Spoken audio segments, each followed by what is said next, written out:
Hello friends, आपल्या सर्वांची आवडती मालिका पाठ राखीन या मालिकेच्या आजच्या गुरुवार 27 ऑगस्टच्या एपिसोडमध्ये एकानंतर एक धमाकेदार ट्विस्ट आले आहेत. फ्रेंड्स, आजचा एपिसोड खूप भारी होता. मग नेमकं घडले तरी काय? तर आजच्या एपिसोडमध्ये आलोकचा रुद्रावतार सगळ्यांसमोर आला आहे. पोलिसांच्या सायरनच्या आवाजाने आलोक हा ट्रिगर झाला.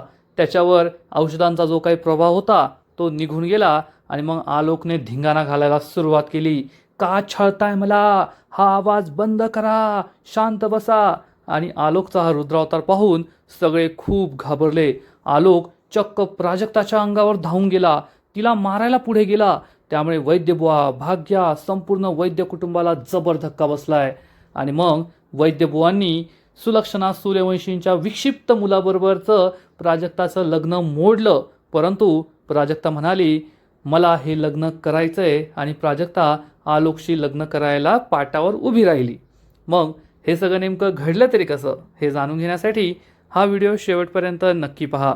फ्रेंड्स, आजच्या एपिसोडच्या सुरुवातीलाच प्राजक्ता आणि आलोक या दोघांच्या लग्नाची विधी सुरू झाली असतात, पण आलोक अजून पोहोचलेलाच नसतो. गुरुजी हे सत्येन आणि इंद्रजितला विचारतात, नवरा मुलगा कुठे आहे? अजून किती विधी बाकी आहेत? लग्नघटिका जवळ येते. सत्येन आणि इंद्रजितकडे या प्रश्नाचं उत्तर नसतं. सगळ्यांना टेन्शन आलेलं असतं की अजून नवरा मुलगा का आलेला नाही आहे. आणि तेवढ्या सुलक्षणा ही आलोक आला की नाही हे पाहण्यासाठी बाहेर जात असते, तर प्रीती आणि श्रेयस तिला थांबवतात. प्रीती विचारते, मोठी आई आता काय करायचं? आलोक भाऊजी कुठे आहेत? श्रेयस म्हणतो, हो ना मोठी आई, लग्नाचा मुहूर्त निघून गेला तर लग्न कसं होईल? सुलक्षणाकडे या प्रश्नाचं उत्तर नसतं. तेवढ्यात एक मुलगा तेथे धावत पळत येतो आणि सांगतो, आलोक सूर्यवंशी आले आहेत. हे ऐकून सगळे खूप खुश होतात, पण सगळ्यात जास्त आनंद होतो तृप्तीला. आलोक सूर्यवंशी आले, आलोक सूर्यवंशी आले असं म्हणत म्हणत सगळ्यांना धक्के देत देत ती सगळ्यात आधी मंडपाच्या बाहेर पळते. तिच्या मागे मागे मग सुलक्षणा जाते, त्यानंतर कौस्तुभ जातो. हे सगळे इकडे मंडपाच्या हॉलच्या बाहेर येतात आणि त्याच वेळेस आलोक सूर्यवंशीची BMW तेथे येऊन उभी राहते. आलोक आणि अंबिका या गाडीमध्ये आलेले असतात आणि आलोक हा पूर्णपणे कोमात असतो. त्याचे ते डोळे, त्याचे ते एक्सप्रेशन, तो सुन्न झालेला असतो. त्याला कसलंही भान नाही आहे. आणि गाडी आता येऊन थांबते. सगळे आलोकला पाहतील. अंबिका आलोकचे डोळे पाहते, तर त्याच्या डोळ्याहून लगेच कळतं आहे की हा फक्त चालतोय पण शुद्धीत नाही आहे. त्यामुळे अंबिका चक्क त्याच्या डोळ्यांवर काळा गॉगल लावते, म्हणजे त्याचे डोळे पाहून कोणाला काही कळायचं नाही. आणि तेवढ्यात प्रीती धावत पळत येते आणि चक्क या खिडकीतून आतमध्ये आपलं डोकं टाकते आणि म्हणते, आलोक सूर्यवंशी, बरं झालं तुम्ही आलात. मला तसं वाटलं की तुम्ही येता की नाही. मला आहे ना तुमच्याबरोबर एक सेल्फी काढायचा आहे. अहो, तुमच्याबरोबर सेल्फी काढला आणि सोशल मीडियावर टाकला ना की एका तासात 1 मिलियन व्ह्यूज येतील. प्लीज प्लीज मला आहे ना तुमच्याबरोबर सेल्फी काढू द्या. अंबिका आणि सुलक्षणा विचार करतात, या तृप्तीला कसं समजवायचं. परंतु तृप्ती काय ऐकत नाही आणि खिडकीतून आलोकशी बोलत असते. आलोकला सुद्धा काही कळत नसतं. सुलक्षणा अंबिकाला इशारा करते. अंबिका तृप्तीला मागे खेचते आणि म्हणते, तृप्ती सेल्फी काढ, व्हिडिओ काढ, पण आता नाही, नंतर. आता सगळे वाट पाहताय ना, आम्हाला याला उशीर झाला आहे, आपलं विधीसुद्धा करायचे. तृप्ती आणि कौस्तुभ हो म्हणतात. मग अंबिका ही आलोकला बाहेर यायला सांगते. तसं तर आलोकला काहीच कळत नाही, पण बाहेर ये, चाल या गोष्टी त्याला बरोबर कळत आहे. आणि आलोक हा गाडीतून खाली उतरतो. मग सुलक्षणा, अंबिका या दोघी आलोकला घेऊन लग्न मंडपाच्या दिशेने पुढे पुढे जातात. तसा तर आलोक हा अतिशय राजबिंडा, रुबाबदार दिसत असतो. काळा गॉगल वगैरे हे लग्नाचे कपडे, यामध्ये तो हँडसम दिसत असतो. आणि त्याला बाकीचं काही कळो न कळो, पण चालायचंय, बसायचंय या गोष्टी त्याला कळत असतात. त्यामुळे कोणाला संशय येणार नाही. जेवढं कळायचं तेवढं त्याला कळत असतं. आणि अंबिका, सुलक्षणा आलोकला घेऊन लग्न मंडपाच्या दाराजवळ येतात, एंट्रन्सजवळ येतात. मग वैद्यबुवा, भाग्या, चारू, आजी, तृप्ती, कौस्तुभ, अजून बाकीचे वऱ्हाडी हे सगळं त्याचं स्वागत करण्यासाठी पुढे येतात. आणि सगळेजण खूप खुश होतात की आलोक छान दिसतोय. त्यानंतर चारू ही त्याचं औक्षण करते, त्याला ओवाळते वगैरे. आणि ओवाळून झाल्यानंतर वैद्यबुवा हे आपल्या होणाऱ्या जावयाबरोबर मस्त गप्पा मारू लागतात, त्याची चेष्टा करतात. काय जावई बापू, आज खूप छान दिसताय, मस्त दिसताय बरं का, एकदम रुबाबदार, हो की नाही चारू? चारू स्माईल करून हो म्हणते. वैद्यभाऊ विचारतात, आलोक बरं वाटतंय ना? मला असं कळलं की तुला मायग्रेनचा त्रास होत होता, पोट भरून खाल्लंय ना, म्हणजे जास्त डोकं दुखणार नाही. सुलक्षणाला कळतं की वैद्यबुवांना उत्तर अपेक्षित आहे आणि आलोक तर काही बोलणार नाही आहे. आणि वैद्यबुवा विचारतात, काय झालं आलोक, काहीच बोलत नाही आहे तू, लग्नाचं टेन्शन घेतलं आहे का? नको टेन्शन घेऊ, आम्ही तुला कुंकू लावणार नाही आहे. परंतु आलोक काहीच बोलत नाही. बाकीचे लोक खोटी खोटी स्माईल करत असतात. वैद्यबुवा विचारतात, सुलक्षणा मॅम काय झालं आहे, आलोक काहीच का बोलत नाही आहे, एवढा शांत शांत का आहे? सुलक्षणाकडे या प्रश्नाचं उत्तर नसतं. सुलक्षणा गप्प बसते. सगळ्यांना प्रश्न पडतो की नेमकं काय झालं आहे. आणि मग वैद्यबुवा म्हणतात, ठीक आहे, नाही बोलायचं तुला नको बोलू, लग्नानंतर आपण बोलूया. तुझी मोजडी काढतोस का, तुझे पाय धुवायचे आहेत. आता आलोक त्याला हे सुद्धा कळत नसतं, त्यामुळे आलोक काही मोजडी वगैरे काढणार नसतो. आणि सुलक्षणा म्हणते, नाही नाही नको, नको हा विधी नको. वैद्यबुवा विचारतात का? अंबिका म्हणते, आलोकला आहे ना ते पाय धुतलेले नाही आवडत. हे ऐकून सगळ्यांनाच आश्चर्य वाटतं आणि लगेच तृप्ती जोक मारते, अरे बापरे, म्हणजे आंघोळ करताना सुद्धा पाय धुवत नाही का ते? सगळेजण हसू लागतात. अंबिका म्हणते, नाही तसं नाही आहे, वैद्यबुवा वयाने मोठे आहेत, त्यांचा मोठा मान आहे, त्यामुळे आलोक त्यांचा खूप आदर करतो आणि वैद्यबुवांनी आलोकच्या पायाला हात लावलेला त्याला आवडणार नाही, म्हणून तो नको म्हणतोय, म्हणूनच तो काही बोलत नाही. आता सगळ्यांना हे कारण तर पटतं आणि लगेच भाग्या पुढे येते आणि म्हणते, वा गुड थॉट, मला सुद्धा हे खूप आवडलं. आणि हो आलोक सूर्यवंशी, खूप छान दिसताय बरं का तुम्ही, एकदम रुबाबदार दिसताय, छान दिसताय, प्राजक्ताला खूप आवडाल तुम्ही. पण हा चष्मा का घातलाय, गॉगल का घातलाय, मी काढते, असं म्हणून भाग्या चक्क हा गॉगल काढण्याचा प्रयत्न करते. पण तेवढ्या सुलक्षणा तिचा हात पकडते आणि म्हणते, नको नको, गॉगल नको काढू, आलोकला मायग्रेनचा त्रास आहे ना, तर गॉगल राहू दे. अंबिका म्हणते, हो ना, येथे लाईट्स वगैरे आहेत ना, मग त्याच्या डोळ्यात लाईट्स पडतील आणि पुन्हा डोकं दुखू लागेल, त्यामुळे लग्न होईपर्यंत गॉगल राहू दे. भाग्याला थोडं विचित्र वाटतं, पण सगळ्यांना हे कारण पटतं. सुलक्षणा म्हणते, चला मग आपण विधींना सुरुवात करूया, आधीच उशीर झालाय, नाहीतर लग्नाचा मुहूर्त टळून जाईल. सगळ्यांना हे पटतं. वैद्यबुवा आलोक आणि सगळ्यांना आतमध्ये बोलवतात. मग अंबिका सुलक्षणा आलोकला मंडपामध्ये घेऊन येतात आणि पहिल्या रोमध्ये बसतात. हे सगळे सेटल झाल्यानंतर प्रीती आणि श्रेयस हे दोघे लग्न मंडपाच्या बाहेर येतात आणि प्रीती श्रेयसला जाब विचारते, तुझ्या आईला काय गरज होती आलोकला मदत करायची, जर त्यांनी मदत केली नसती ना तर हे लग्न केव्हाच मोडलं असतं. तर श्रेयस म्हणतो, अगं प्रीती शांत हो, तिने नाही मदत केली आपल्याला, पण आपण आपल्याला मदत करू शकतो ना, माझ्याकडे खूप भारी प्लॅन आहे, तू थांब. तेवढ्यात एक माणूस येतो आणि म्हणतो, नमस्कार. आणि श्रेयस त्याला लग्न मंडपात जाण्याचा रस्ता दाखवतो आणि तेथूनच एका माणसाला कॉल करतो आणि विचारतो, कोठे आहात तुम्ही? हा माणूस सांगतो, अहो साहेब थोडा उशीर झाला, येतो अर्ध्या तासात. तर श्रेयस म्हणतो, अर्ध्या तासात नाही, 10 मिनिटात येथे पोहोचायचं. मी तुम्हाला म्हटलं होतं ना, माझ्या भावाचं लग्न आहे, त्याला स्पेशल फेटा बांधायचा आहे, या लवकर. आणि हो, तो नवरदेवाचा लाल रंगाचा फेटा घेऊन या बरं, म्हणजे त्याला तुम्हाला तो फेटा बांधता येईल. हे ऐकून प्रीती भलतीच खुश होते, कारण प्रीतीला माहिती आहे की लाल रंग पाहिल्यावर आलोक ट्रिगर होतो.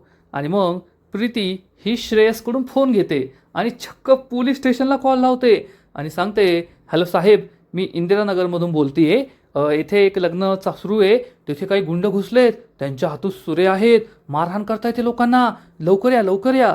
आणि हे ऐकून श्रेयस भलताच खुश होतो आणि प्रीतीला चक्क मिठीच मारतो. प्रीती लाजते. श्रेयस म्हणतो, किती हुशार बायको मिळाली आहे मला, अगं 8-10 वर्षांपूर्वी मी तुला सांगितलं असेल की पोलिसांच्या गाडीचा सायरन ऐकून आलोक ट्रिगर होतो आणि ते तुझ्या लक्षात होतं आणि तू ती ट्रिक वापरली आता. प्रीती सांगते, हो मग, तो फेटा बांधू देतो ना देतो माहीत नाही, परंतु पोलिसांचा सायरन वाजणार, आलोक सूर्यवंशी ट्रिगर होणार आणि मग हे लग्न मोडणार. हे ऐकून श्रेयस खूप खुश होतो. या दोघांचा प्लॅन सेट असतो लग्न मोडण्याचा. आणि मग इकडे हॉलमध्ये लग्नाचे विधी सुरू असतात. मग आलोकच्या लग्नाचे विधी सुरू होतात, म्हणजे आलोकला पाट्यावर बसवलं जातं. इंद्रजित आणि सुलक्षणा हे दोघे पूजेला बसतात. आता आलोकला बाकीचं काही कळत नाही, पण गुरुजी जसं सांगतात तसं हे सगळं करणं, पूजेचे विधी करणं ते त्याला जमत असतं.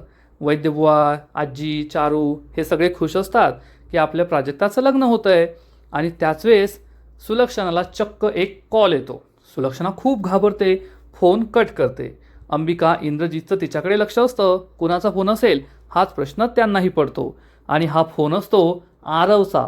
आरव हा अमेरिकेत असतो आणि फोन करत असतो सुलक्षणाशी त्याला काही महत्त्वाचं बोलायचं असेल, पण सुलक्षणा पुन्हा पुन्हा फोन कट करते. आरव विचार करतो, मॉम फोन का उचलत नाहीये आणि तो पुन्हा एकदा कॉल करतो, पण सुलक्षणा पुन्हा एकदा फोन कट करते. अंबिका इंद्रजितला कळतच नाही की सुलक्षणा पुन्हा पुन्हा कोणाचा फोन कट करतीये. आरव विचार करतो, मॉम पुन्हा पुन्हा का फोन कट करतीये, मी छोटी आईला कॉल लावतो असं म्हणून आरव अंबिकाला कॉल लावतो. अंबिका ही सुलक्षणाकडे पाहते.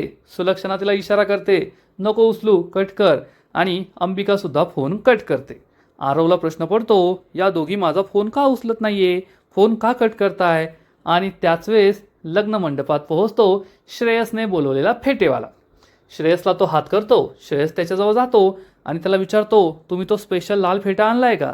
तर हा फेटेवाला हो म्हणतो आणि श्रेयस त्याला आलोकला दाखवतो की हा विधी झाला की नवरदेवाला हा फेटा बांधायचा आहे, आणि हा फेटेवाला हो म्हणतो.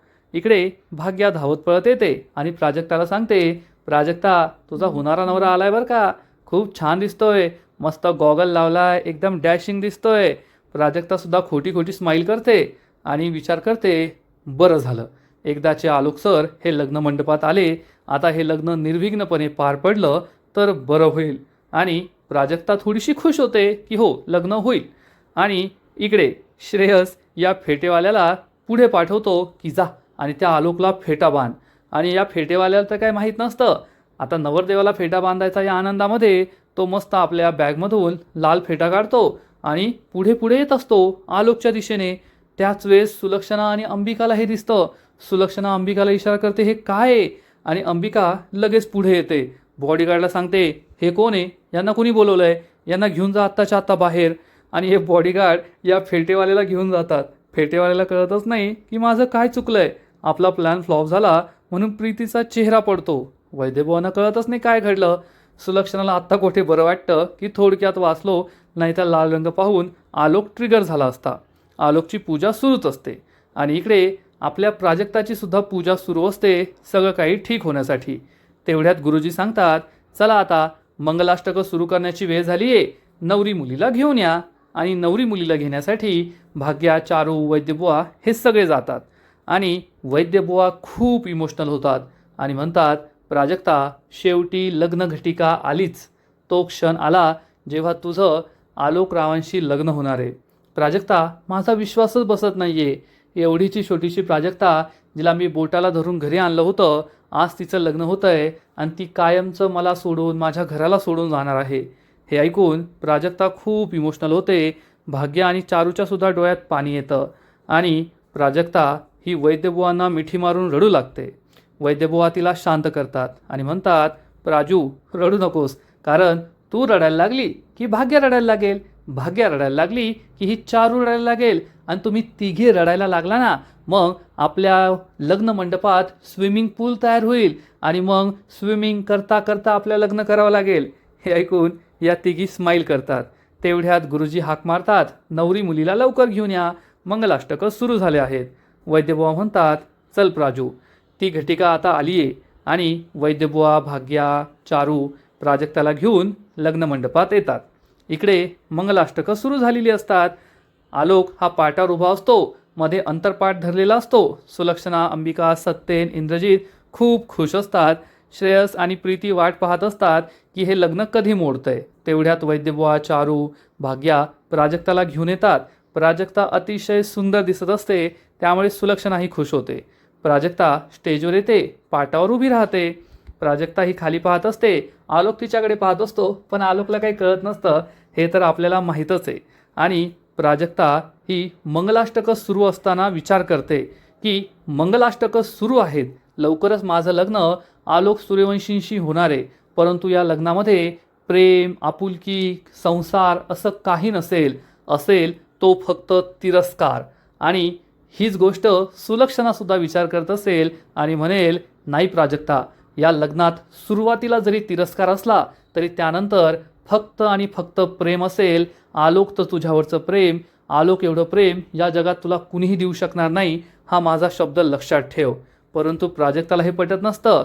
हा लग्न सोहळा नाही, तर हा फक्त एक सौदा आहे, माझ्या आयुष्याचा सौदा, जो मी माझ्या भाग्याच्या सुखी आयुष्यासाठी केला आहे, असा विचार प्राजक्ता करते. आणि त्याच वेळेस श्रेयस आपल्या दोन माणसांना इशारा करतो. श्रेयसचा पुढचा प्लॅन, या दोघांकडे ब्लास्ट असतो आणि त्याने इशारा केल्यानंतर ही दोन माणसं जोरात ब्लास्ट करतात. या ब्लास्टचा आवाज ऐकून थोडासा त्रास होतो आलोकला, पण तो ट्रिगर काही होत नाही. आणि तेव्हा सुलक्षणा घाबरलेली असते. पण त्याच वेळेस चक्क प्रीतीने ज्या पोलिसांना कॉल केला होता ती पोलिसांच्या गाडीचा सायरनचा आवाज ऐकू येऊ लागतो. आणि सायरनचा आवाज ऐकताच आलोक ट्रिगर होतो. आलोकला या सायरनचा खूप जास्त त्रास होतो. प्रीती आणि श्रेयस तर खुश होतात, पण सुलक्षणा, अंबिका खूप घाबरतात. वैद्यबुवा, चारू, नंतर भाग्या यांना काही माहीत नसतं. आणि आलोक हा जो एवढा वेळ सुन्न होता या औषधांच्या इफेक्टमुळे तो आता शुद्धीत येतो. आणि या पोलिसांच्या सायरनमुळे तो ट्रिगर होतो. आणि सगळ्यात आधी प्राजक्ता आणि त्याच्यामध्ये जो अंतरपाठ धरलाय तोच अंतरपाठ तो असा फेकून देतो. त्यामुळे सगळ्यांना मोठा धक्काच बसतो. प्राजक्ता, भाग्या, वैद्यबुवा, चारू, आजी, अंबिका, सुलक्षणा, इंद्रजीत, श्रेयस, प्रीती सगळेजण आलोककडे पाहतच राहतात.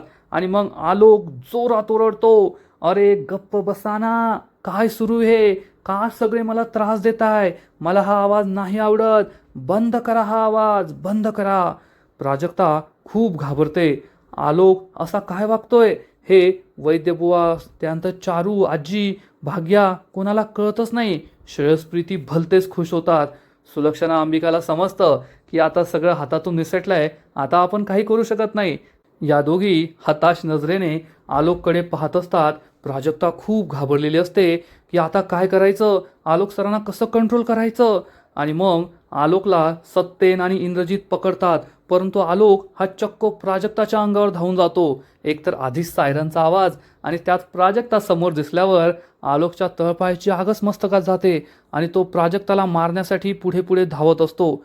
परंतु तेव्हा सत्येन, इंद्रजीत त्याला पकडतात. आणि आलोक या बॉडीगार्डला सुद्धा मारहाण करत असतो. आणि आलोकचं हे रौद्र रूप पाहून, त्याचं हे वागणं पाहून वैद्यबुवा, चारू, संपूर्ण वैद्य कुटुंबाला जबर धक्का बसतो. आता आलोकला कसं सावरायचं हाच प्रश्न सुलक्षणाला पडलेला असतो.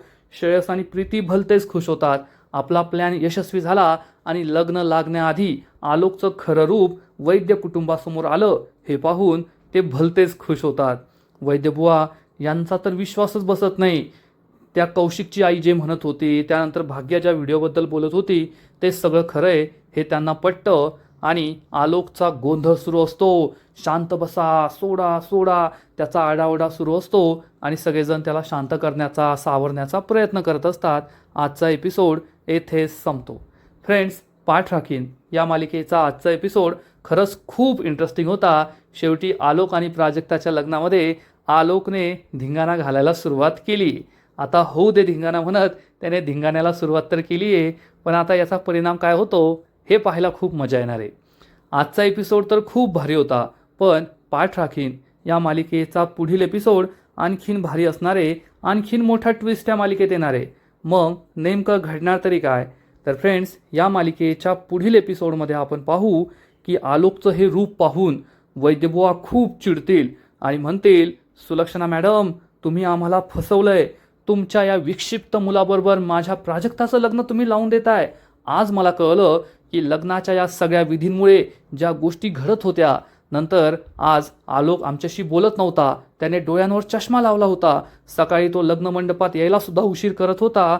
हे सगळं का घडत होतं? कारण तुमचा मुलगा सायको आहे, सायको. तुमचा मुलगा विक्षिप्त आहे आणि मी माझ्या प्राजक्ताचं लग्न त्याच्याशी होऊ देणार नाही. असं म्हणून वैद्यबुवा चक्क सगळ्यांसमोर अनाऊन्स करतील की मी डॉक्टर चंद्रशेखर वैद्य माझ्या प्राजक्ताचं लग्न या आलोक सूर्यवंशी बरोबर मोडतोय. हे लग्न होणार नाही. हे ऐकून सगळ्यांना जबर धक्का बसेल. मग वैद्यबुवा प्राजक्ताचा हात पकडून तिला घेऊन जात असतील. चल प्राजक्ता चल. पण प्राजक्ता ही जागेवर थांबून राहील. भाग्या डसाडसा रडू लागेल, प्राजक्ता चल ना, तुला माझी शपथ आहे, प्लीज हे लग्न करू नको, या माणसाशी लग्न करू नको. परंतु प्राजक्ताला माहिती आहे की काही करून तिला हे लग्न करायचंच आहे, स्वतःसाठी नाही तर भाग्याच्या भविष्यासाठी. आणि प्राजक्ता म्हणेल, नाही मामा, मला हे लग्न करायचं आहे. भाग्या, आलोक सूर्यवंशी कसेही असले तरी मला त्यांच्याबरोबर लग्न करायचं आहे. हे ऐकून वैद्यबुवा आणि भाग्याला जबर धक्का बसेल. तोपर्यंत सुलक्षणा आणि अंबिकाने आलोकला पुन्हा एकदा औषधं दिलेली असतील आणि आलोक पुन्हा एकदा सुन्न झालेला असेल. मग प्राजक्ता ही पाटावर चढणार. आलोक आणि प्राजक्ता हे दोघे एकमेकांसमोर उभे राहतील.